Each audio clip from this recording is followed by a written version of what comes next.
Next one.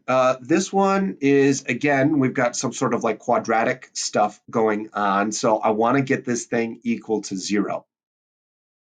When you're getting stuff equal to 0, you want to see where your squared thing is. You want your squared thing to be positive. It makes your factoring a lot easier. So I'm going to keep that squared thing positive. I'm going to bring this stuff over to here. So we've got 0 equals 2 cosine squared. And again, just keeping your squared terms positive makes factoring a lot easier to work with. This one. Yeah, there we go. Now I've got to factor that thing. So I'm going to kind of imagine it as 2w squared plus w minus 1. And if I factor that thing, let's see, I'd have to do 2w and a w. And I'd have to do 1 and 1, factors of 2, factors of 1. I want that to be a positive in the middle, so I want to make sure that 2 gets the positive. So I'm going to stick this over here for the FOIL. And minus. Yeah, that should work out just fine. Now let's convert it back into cosines.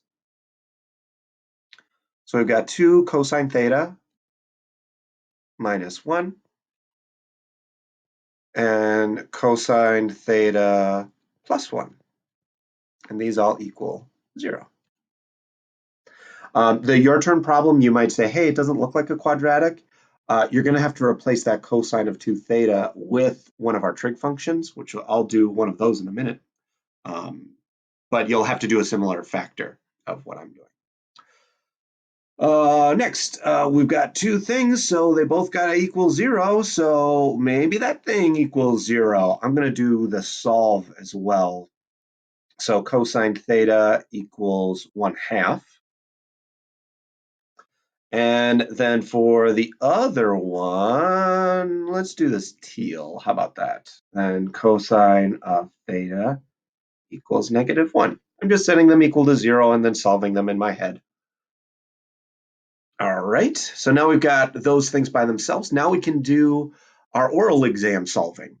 So let's see, 1/2. So I want where cosine is positive. So that's in quadrants 1 and 4. My reference angle for 1/2 cosine counts down. So that's going to be pi over 3. So my answer right here is pi over 3. And the answer down here is 5 pi over 3. Woo! All right. And they would have to stick me with another quadrantal. Ugh. So cosine is x. So when the x value is -1. So that's just going -1 in that direction. So right there. And that spot right there is pi. So it looks like in this problem, we got 3 answers. Pi over 3, 5 pi over 3, and pi.